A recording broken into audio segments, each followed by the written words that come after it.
नमस्कार, बीएसटीवी देख रहे हैं आप और मैं हूं आपके साथ रोहित झा।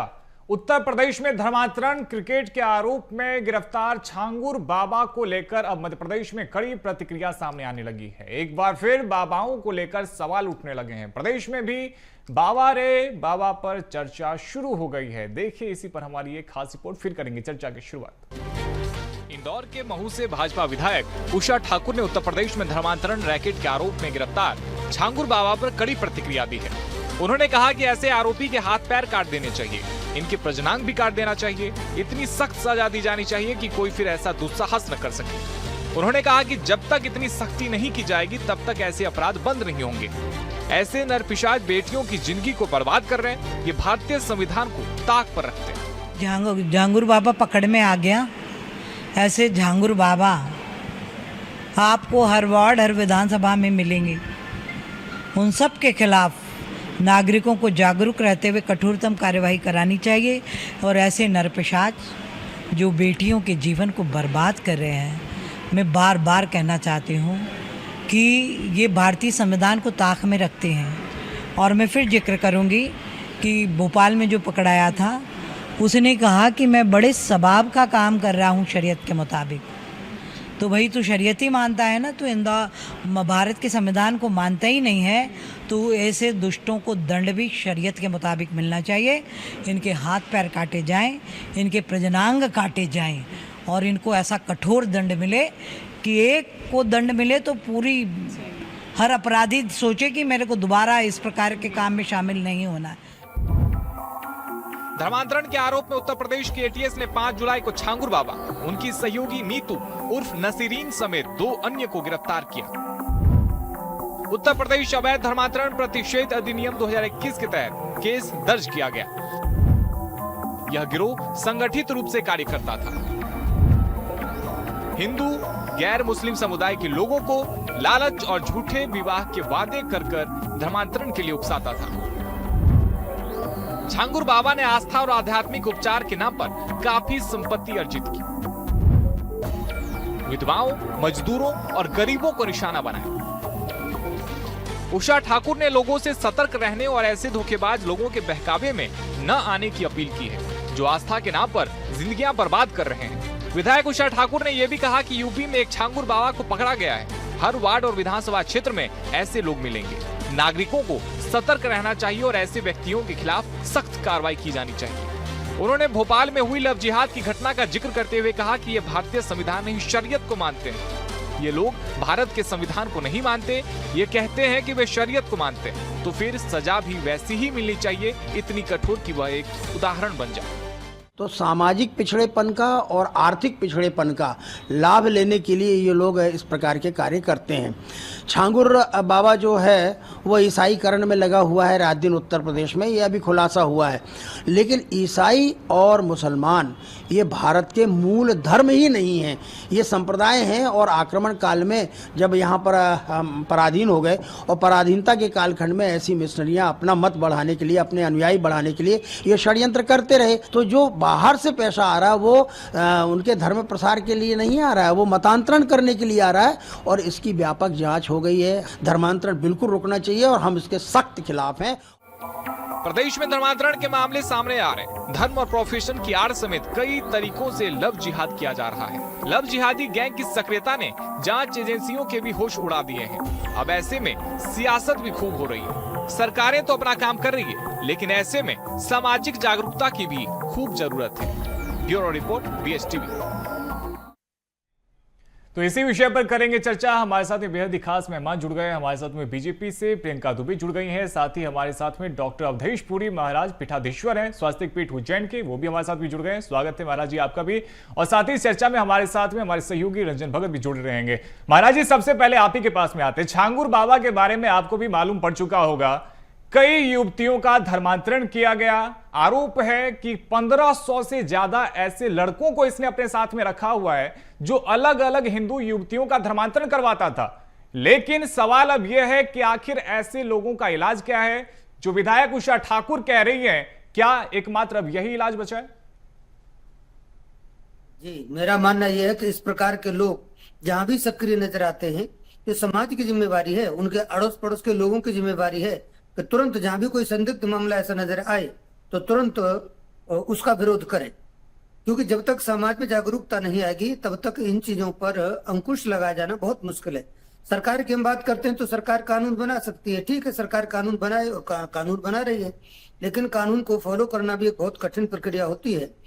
इसलिए समाज की जागरूकता बहुत आवश्यक है। लव जिहाद के जितने भी मामले हो रहे हैं उसमें हमारे प्रत्येक हिंदू को जगना होगा, समाज के प्रत्येक व्यक्ति को जगना होगा, तब कहीं जाकर के हम इन पर अंकुश लगा सकते हैं।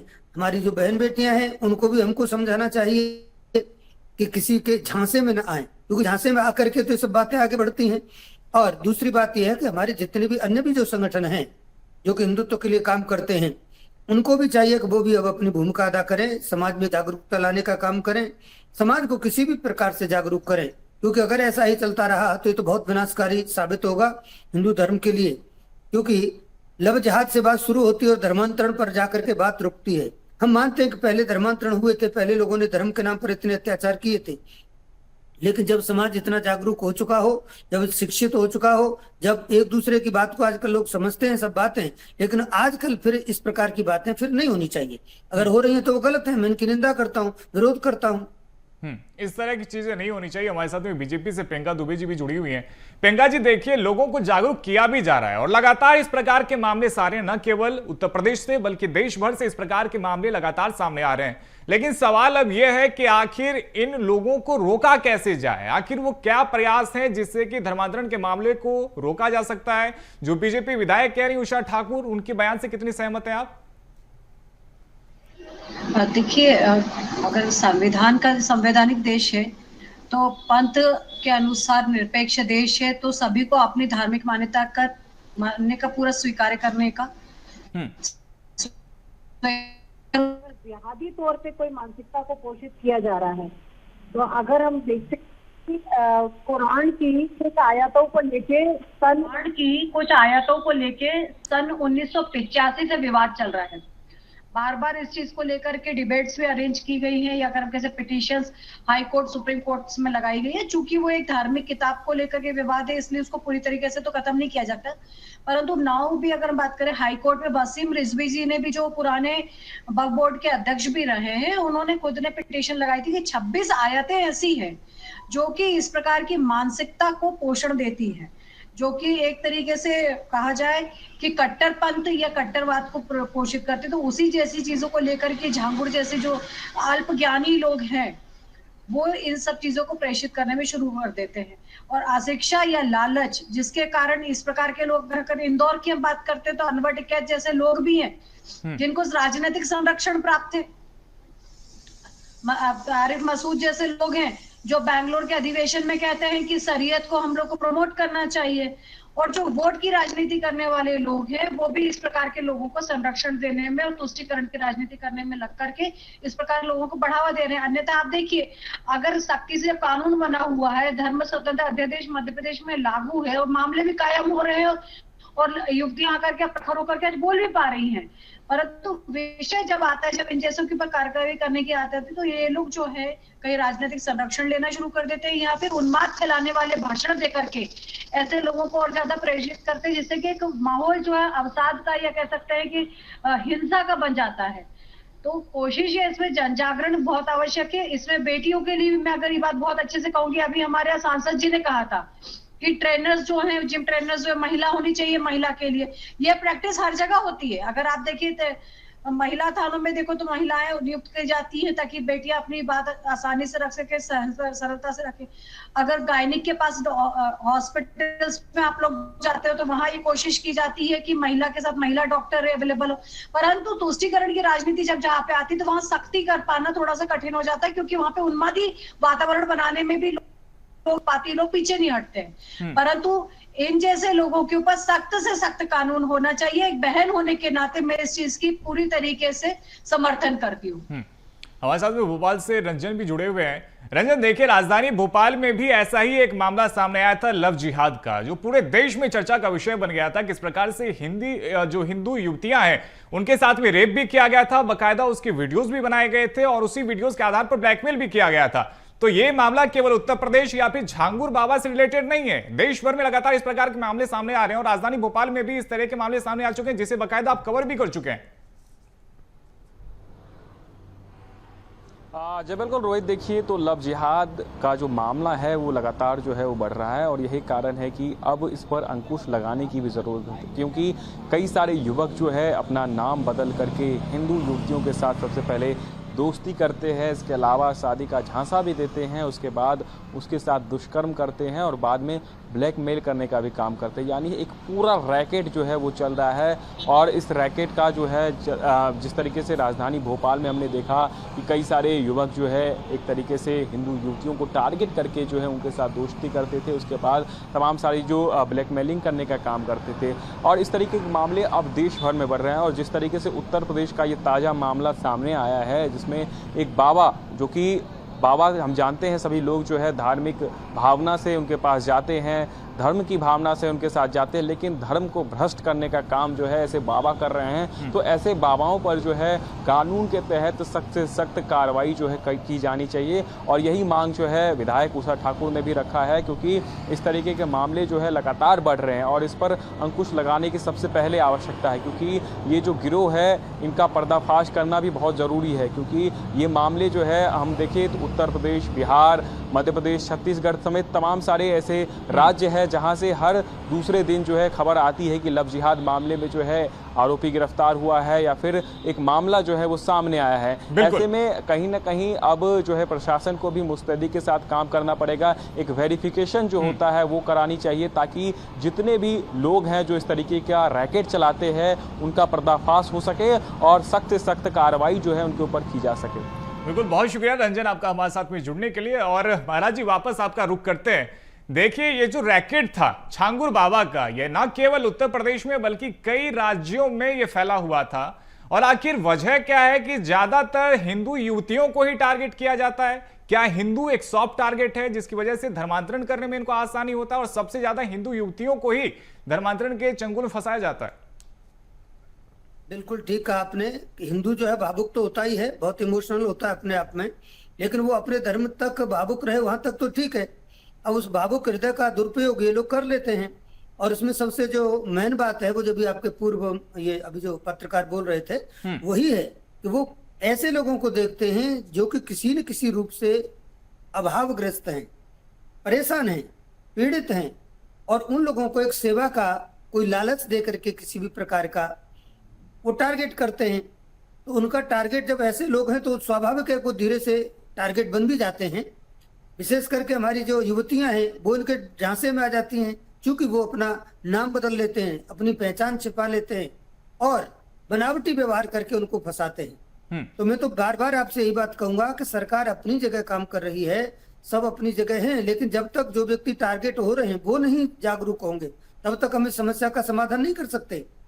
व्यक्ति जो टारगेट बन रहा है उसको जागरूक करना है, तो ऐसे लोगों को हमको जागरूक करना चाहिए। हम लोग हैं, साधु संत हैं, संगठन हैं जो हिंदुत्व के लिए काम करते हैं, सरकारें अपनी जगह पर कानून बनाए, उनका सख्ती से पालन करें तो कहीं जाकर के इन चीजों पर लगाम लगा सकते हैं।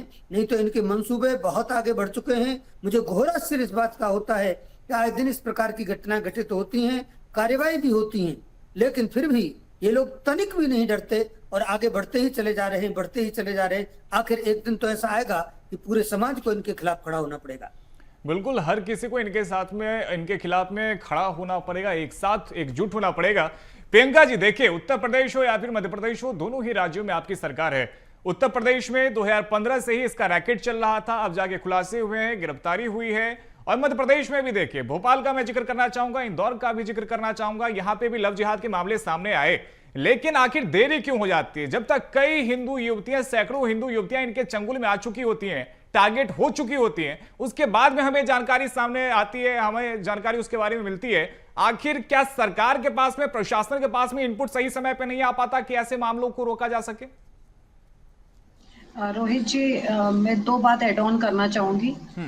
हमारे बड़े भाई महाराज जी ने कहा कि अभावग्रस्त, इसको मैं चेंज करना चाहूंगी। अभावग्रस्त वाली बात नहीं है, क्योंकि जो महिलाएं जिम जा रही हैं तो जिम जाने के लिए ऑलरेडी वो इतना पेइंग कैपेसिटी रखती हैं, इतना पैसा उनके पास में है कि वो जिम जा रही है, जिम अफोर्ड कर पा रही हैं और पेमेंट करके वहां पे अपने स्वास्थ्य लाभ लेने के लिए जा रही है। तो अभावग्रस्त वाली स्थिति वहां खत्म हो जाती है। वहां स्थिति बन जाती है स्वतंत्रता और स्वच्छंदता की अंतर की। बहन होने के नाते मैं ये बात बिल्कुल बहुत प्रबलता से रख सकती हूँ कि लव जिहाद में जो स्वच्छंदता वाला शब्द आता है, स्वतंत्रता नहीं, जहां महिला के मौलिक अधिकार तो पूरी तरीके से संरक्षित है, परंतु वो ये भूल गई है कि उन्हें अपनी स्वतंत्रता का किस प्रकार से उपयोग करना है। तो वहां पर जब नैतिकता का पतन होता है और अपनी संस्कृति, अपनी सभ्यता के ऊपर जब उनको पूरी तरीके से ज्ञान नहीं या हम कह सकते जानकारी नहीं होती है, तब वो इस प्रकार की चीजों में और चंगुलों में फंसती है। इसमें अभी तक तो जिम का रैकेट था, जिम के अलावा dance classes, coaching classes, each and everywhere आप इस प्रकार का जो है वो जिहाद को देख सकते हैं, जहां पर इस प्रकार के उन्मादी मानसिकता और विभत्स मानसिकता के राक्षस जो है वो घूम रहे हैं और बहन बेटियों को अपना शिकार बना रहे हैं। लेकिन इसमें सबसे बड़ी समस्या आती है कि जो शिकार बन जाती है वो शर्म के कारण बोलती नहीं है पहले तो, कि ऐसा ना हो हमारे परिवार के ऊपर बात आ जाए, समाज में हमारी पता नहीं हमारी मान प्रतिष्ठा खत्म नहीं हो जाए, तो वो बोलना नहीं चाहती। और जब बोलने की स्थिति आ जाती है तो समाज की उस चीज को सकारात्मक तौर पर स्वीकारता नहीं आती कि अगर कोई बहन अगर उस बात को बोल रही है तो हम उसके सहयोग में आगे आए, हम उस लड़की का चरित्र का प्रमाण पत्र देने बैठ जाते हैं। ये भी एक बहुत बड़ी विडंबना है कि उस बच्ची को फिर समाज से उपेक्षित कर दिया जाता है कि तुम्हारे साथ ऐसी घटना दुर्घटना घट गई है, तो वो पहली पीड़ित है और उसके ऊपर से समाज का और उत्पीड़न उसको झेलना पड़ता है। जिस तरीके से उसके परिवार के ऊपर कटाक्ष होते हैं, उस बहन के ऊपर कटाक्ष होते हैं।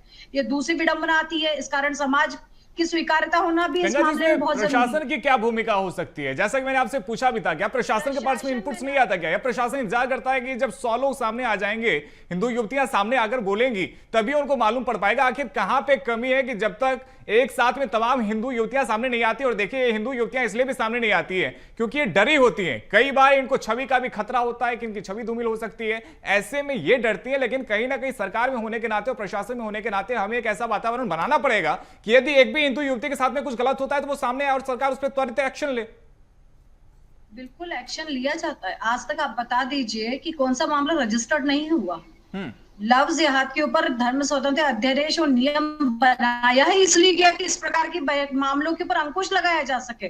वरना तो पहले अगर आप देखें तो मैरिज एक्ट में या स्पेशल मैरिज एक्ट में आप लोग इनको, या बालिग लड़कियां हैं तो पेरेंट्स के हाथ में तो कुछ था ही नहीं। आप तो कम से कम भारतीय जनता पार्टी सरकार ने आकर के इस प्रकार का अध्यादेश, कम से कम वो शादी करना चाहती है तो माँ बाप की परमिशन लग रही है तो माँ बाप उसमें आपत्ति ले सकते हैं। वरना तो बच्चियां इंसों के साथ आपको भेजना ही पड़ती थी क्योंकि बालिग है। उन्होंने कहा हमने निर्णय ले लिया, लेकिन आप कम से कम माँ बाप के पास में कम से कम एसडीएम के सामने समक्ष प्रस्तुत करना पड़ता है तो माँ बाप आपत्ति ले पा रहे हैं। ये चीज अगर सरकार और प्रशासन कर रहा है, मैं फिर यही कहूंगी कि इसमें सामाजिक जागरूकता नितांत आवश्यक है, क्योंकि जब इस प्रकार के प्रकरण पेरेंट्स को बताए जाते हैं एज वेल एज प्रशासन को बताए जाते हैं तो पेरेंट्स खुद बच्चियों के सहयोग में खड़े हो जाते हैं कि आप हमारी बेटी के ऊपर अंकुश लगाने वाले कोई नहीं होते। कई हिंदू संगठनों के ऊपर कार्रवाइयां हो गई है। जब वो जाकर के बताते हैं तो प्रशासन उल्टा उन भाइयों के ऊपर कार्रवाई कर देता है। ये समस्या आ जाती जब इनपुट्स देने के लिए जाते हैं। मेरे बात से महाराज जी भी इस बात पे से सहमत होंगे कि जब बहन बेटियों के बारे में उनके पेरेंट्स को बताया जाता है, पालक गणों को बताया जाता है, तो वो कहते हैं आप हमारी बच्ची को बदनाम कर रहे हैं।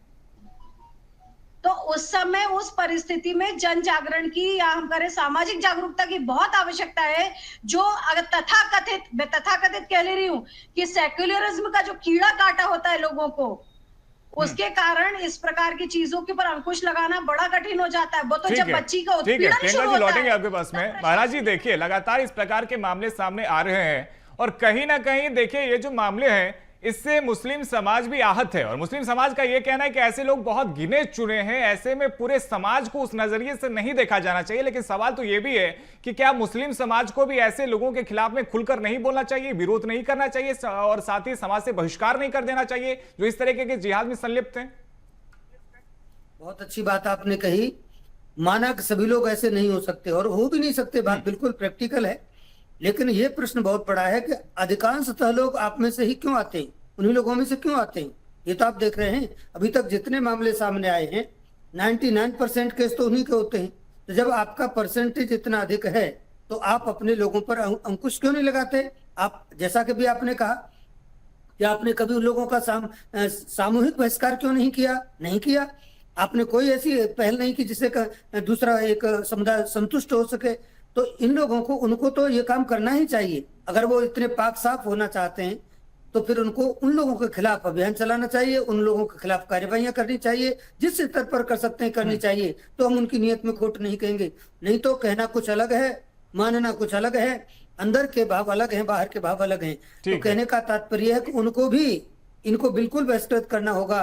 दूसरी बात, हमारे हिंदुओं के लिए कहना है कि जो भी माँ बाप अपनी बच्चियों को इतनी स्वतंत्रता दे देते हैं कि बस उनको कुछ सोचने की और समझने की जरूरत नहीं, तो वो भी कहीं ना कहीं घातक है। बिल्कुल, कहीं ना कहीं अब जो पालक है उनको भी ध्यान रखना होगा। महाराज जी, समय की थोड़ी सी कमी है। प्रियंका जी, आखिरी कमेंट छोटा सा रखिएगा। देखिए, छांगुर बाबा पकड़े जा चुके हैं, लेकिन अभी भी 1500 से ज्यादा उनके लोग हैं जो कि अभी भी धर्मांतरण के काम में शामिल है।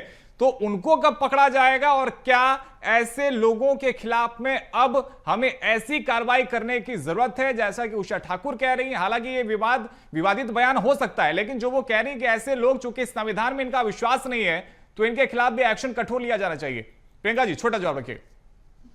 सीधा सा जवाब है, जिनका विश्वास शरीयत में है उनको सजा भी शरीयत अनुसार ही दी जानी चाहिए। अगर संविधान अनुसार वो व्यवहार कर रहे होते तो सजा भी संविधान के अनुसार होनी चाहिए थी। ठीक है, परंतु अगर बहुत शुक्रिया। अनुसार... हमारे पास में समय की थोड़ी सी कमी है। हमारे साथ में जुड़ने के लिए डॉक्टर अवधेशपुरी महाराज जी आपका, और साथ ही प्रियंका दुबे जी, आप दोनों का ही बहुत बहुत शुक्रिया। तो उषा ठाकुर जी का बयान आपने सुना। कह रही हैं कि जिन लोगों का शरीयत में विश्वास है, जो संविधान में आस्था नहीं रखते, उन्हें शरीयत के हिसाब से ही सजा देनी चाहिए। और भारतीय जनता पार्टी भी कहीं ना कहीं उनके बयान का समर्थन करते हुए नजर आ रही है। लेकिन सवाल यह है कि आखिर छांगुर बाबा जैसे जो बाकी के लोग अभी भी बाहर घूम रहे हैं, उन पर एक्शन आखिर कब लिया जाएगा? इस चर्चा में फिलहाल इतना ही। खबरों का सिलसिला जारी, आप देखते रहिए BSTV। धन्यवाद।